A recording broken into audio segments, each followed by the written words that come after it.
myself, and I want someone to share it with me. Hey lovely, this is Using the Erotic, a podcast dedicated to people I will refer to as the community. The erotic is a concept born out of Audre Lorde's uses of the erotic.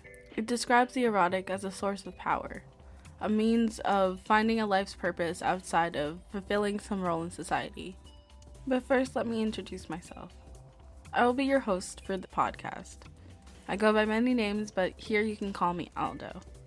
I use they, he pronouns, and I'm 20-something. Since this is the first episode, I will be setting some ground rules. But before I do that, I'll set some critical definitions for you. One ground rule that you can apply straight away, however, is to engage the material as it is given to you. There's an entire history of intellectual work done by Black women and other people in the community, telling their stories, building their own language, creating practice and theory in real time that has either been co-opted by whiteness or completely disregarded and destroyed. While I encourage anyone to be critical of any source that they're reading or listening to, I think it's important that we first identify what exactly we're being critical about. Gaslighting Black women has been an American hobby since the beginning, and I just simply won't allow it to happen here. Alright, let's get into these definitions. Our first definition is going to be whiteness. But before we get into it, let's do an exercise. To borrow some language from YouTuber Kajia Mbawe, I'm going to ask you to think of your default body.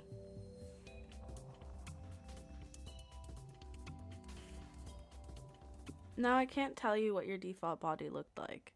I'm not a psychic, but there's a good chance that whoever you're thinking of is probably white, cis, straight, able-bodied, a man, or financially stable. Now, if any of these characteristics or all of these characteristics define your default body, that's not necessarily your fault. There's an overwhelming overrepresentation in media of these types of bodies, of these types of people. And while there's been recent push to put in more diverse characters as the protagonists, it often falls short. And it doesn't erase the fact that there is a huge library of media that is focused on solely putting these particular bodies as the main character. It is this idea of a default body that goes into my definition of what whiteness is. Because whiteness is bigger than just white people. Whiteness also is institutions. Whiteness is somewhat like an amoeba. It has no real distinct features in and of itself, but its only purpose is to continue to expand in order to gain power.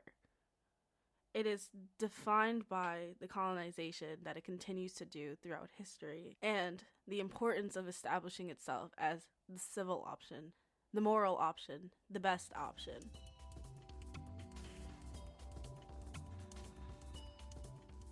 Blackness then stands in contrast with what whiteness is and helps to define whiteness by being what white is not.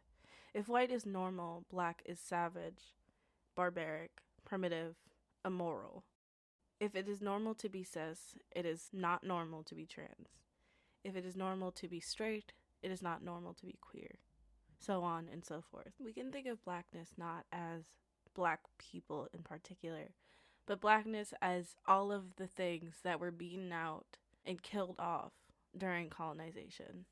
So other religions, culture, language, people.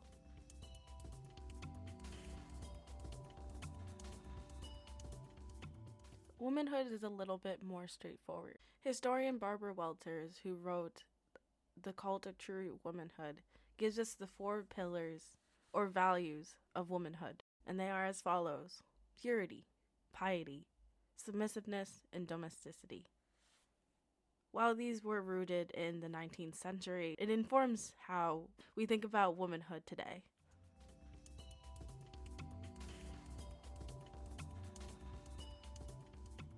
So now let's talk about what a black woman is and what I mean when I say the community. First of all, I'm using black woman not as the identity, but as the subject position. If you have never heard of this term before, subject position basically speaks to the role that you play in the society that you belong to. Because of the way that this is experienced, I believe that Black womanhood belongs to more than just Black women, both cis and trans. I also believe that it belongs to Black trans men and Black non-binary people. And this is why. Contextualizing the birth of the term Black woman, we are thinking about the Black female slaves who were brought into America. Now, if we look at indigenous cultures, time and time again, we see that gender was incredibly nuanced. It did not have the rigid ideas of gender that we have in our current society. It was more than just man and woman.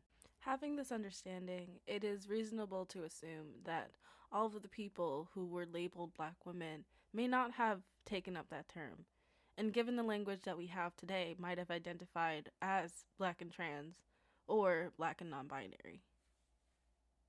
It is a misconception that queerness belongs to white people. Blackness has always made space for queerness. It was not until colonizers came and killed that off in Black communities and destroyed the cultures that appreciated queerness. Hopefully, to be less confusing, I will use the community in reference to people who have some connection to Black womanhood.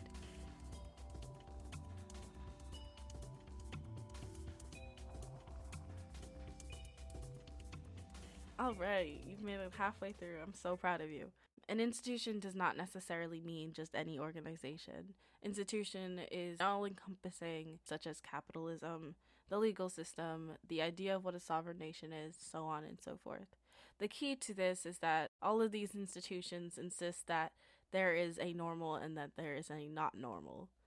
I will also be talking about anti-blackness a lot. Anti-blackness is insisting that any group of people is deserving of the pain that they get simply because of their identity marker.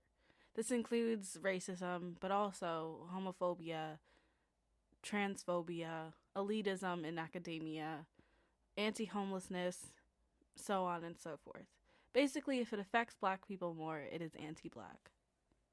That is because oftentimes these groups are put into that place due to the institutions putting them there. For these next definitions, I am simply talking about subject position. It is up to you to self-identify. It is not my place to tell anybody their identity. Here, a Black person is basically someone who a cop would perceive as Black. A white person is someone a cop would perceive as white. A white passing person is someone who's often perceived as not being white, but can and has more access to being able to assimilate into whiteness.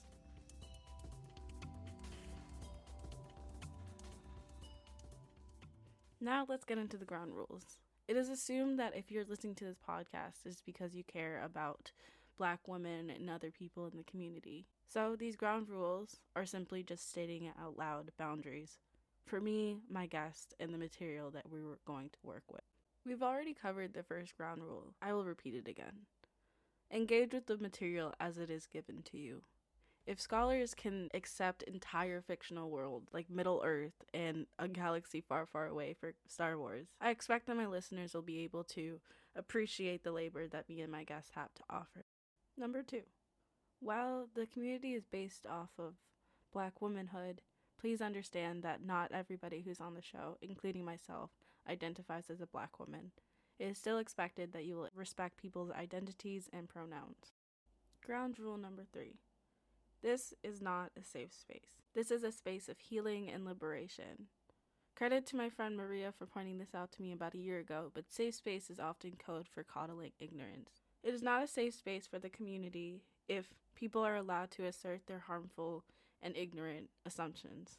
While someone may not realize the impact of their assertions, it is imperative that we hold everybody, including myself, accountable for the harm that they cause. This isn't to discourage anyone from making mistakes. Mistakes are key to learning.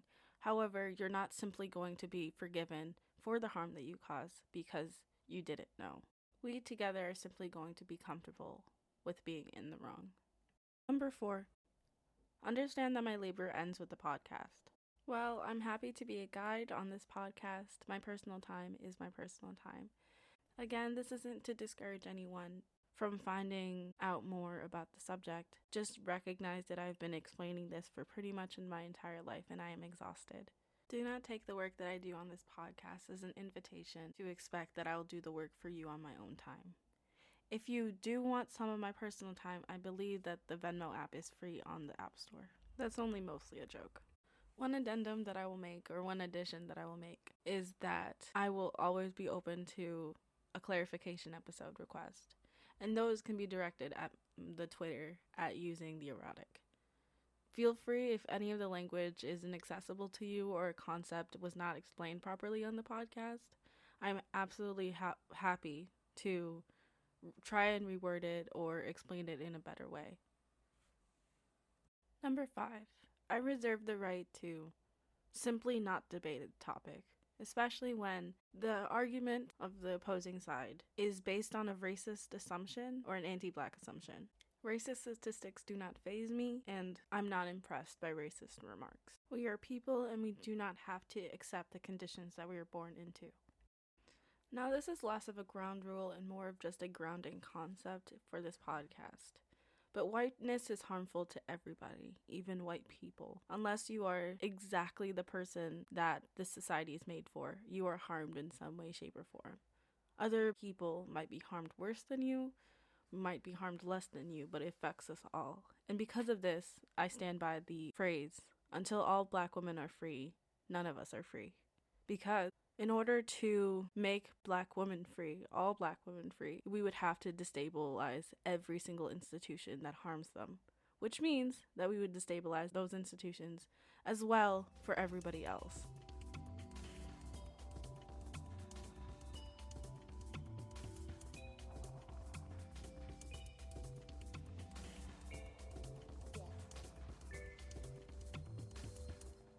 I fall in love with myself, and I want someone to share. All right, that is all I have for you for today. This is quite a This is quite a short podcast compared to what I imagine are going to be much longer podcasts in the future. But I wanted to have at least one episode dedicated to ground rules and really getting an understanding of what this podcast is meant to be. If you referred to this podcast, I hope you have answered any question that you might have. And if not, I will refer you to the list of resources that are available in the program notes.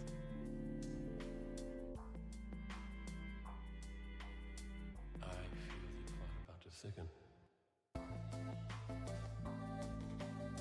I hope you have a lovely day. Thank you so much for listening, and I hope to see you next time. Bye-bye.